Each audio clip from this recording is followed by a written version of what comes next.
Bonjour my friends, I'm Frankie and welcome to Club Foodie. With all the holidays ahead, this is a time of the year when we start entertaining more. After prepping a gorgeous meal, it's always nice to end it with a lovely dessert. Cheesecakes are always a favorite, and here's a delicious one.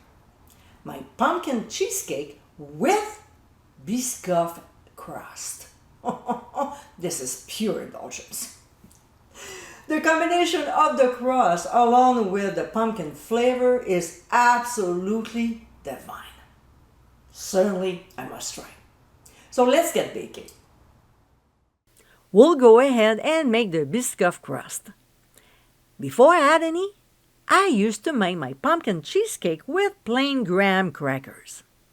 Since I tried these cookies, that's what I use for this dessert. They give nice spicy notes of cinnamon and ginger with their lovely caramel taste.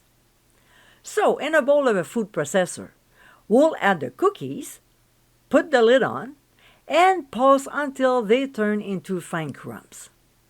It goes pretty fast. It takes about 20 to 30 seconds.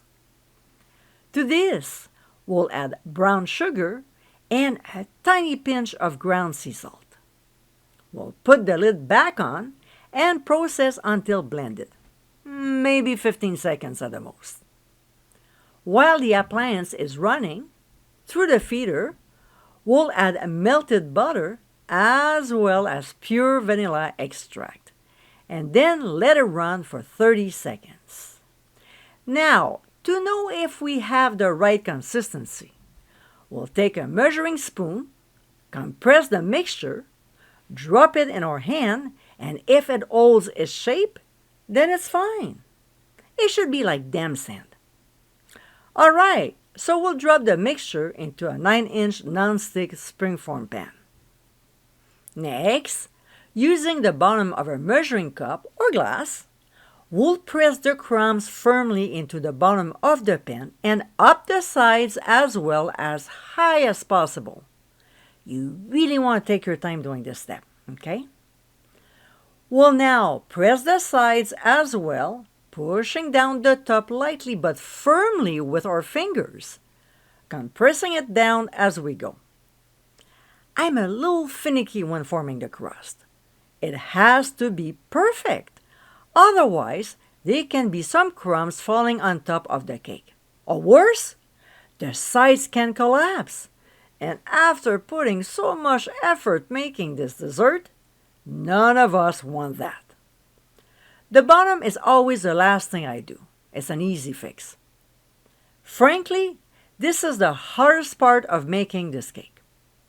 So when we're done with it, we'll carefully transfer to a 350-degree preheated oven and bake for 7 minutes. A few minutes later, we'll remove the springform pan from the heat and transfer onto a rack. We'll set it aside to cool while we're making the filling. In a bowl of a stand mixer, we'll add our room temperature cream cheese and, using the paddle attachment, we'll process on medium speed until it becomes creamy and smooth. Let's not forget to clean the sides and the bottom of the bowl. While the appliance is running, we'll slowly incorporate the granulated sugar as well as ground sea salt and also pure vanilla extract. Once again, we'll stop the machine and clean the sides and the bottom of the bowl. This is a step I'll be repeating often. Alright, let's look after the eggs. We'll add one at a time, mixing well between each addition. And guess what? We'll have to stop the appliance and clean the sides and the bottom of the bowl. There are always chunks of cheese, and look at this. Let me shake my spatula a little. Right here, there are a few big ones, and these have to be broken down, otherwise the cake won't set properly and the mixture will be gritty. This is the most crucial step to do when making a cheesecake. It has to be smooth. There's always some stuck at the bottom and the sides as well, so we have to make sure to scrape properly and often. Now, the rest of the ingredients. We'll add pumpkin puree, some brown sugar, followed by light sour cream, and then a tablespoon of pumpkin pie spice. To make it from scratch, the link is on the top right corner of your screen. We'll process until everything is nicely blended, and yes, we'll stop a few times to clean the sides and the bottom of the bowl. Making cheesecakes is not hard as long as the batter is smooth with no lumps or chunks in it. Before we're done with the batter, we'll put some cornstarch in a fine sieve and tap the side to sift it. What this does, besides acting as a thickener, which helps the cake to set better, it prevents it from cracking while baking and after when cooling. It gives more stability. Of course, we'll have to mix it in, so we'll reduce the speed to low and process until mostly blended, and then increase back to medium. Although the cornstarch should be well incorporated, we won't take a chance and clean the bowl. So now, we'll pour this deliciousness into our prepared cooled crust and place the springform pan on a baking sheet lined with a silicone mat. It's easier to carry it that way. We'll carefully transfer to a 350-degree preheated oven. We'll bake for only 10 minutes before decreasing the temperature to 300 degrees Fahrenheit. This time, we'll bake for 50 to 60 minutes or until the edges are slightly puffed.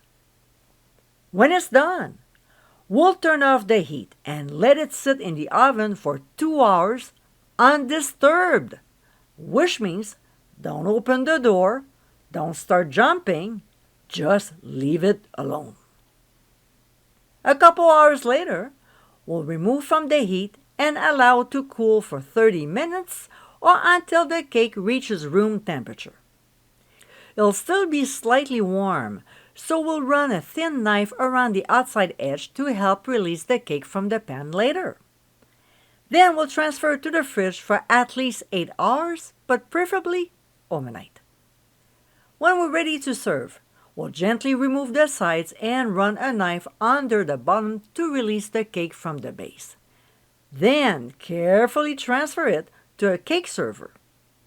If we want, we can also decorate the cake with some whipped cream. And my friends, this is our pumpkin cheesecake with Biscoff Crust.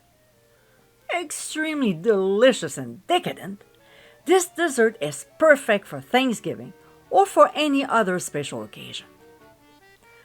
I hope you give it a try soon, and be sure to visit clubfoodie.com, find gradient amounts, directions, and more info. Until next time, my friends, bon appétit!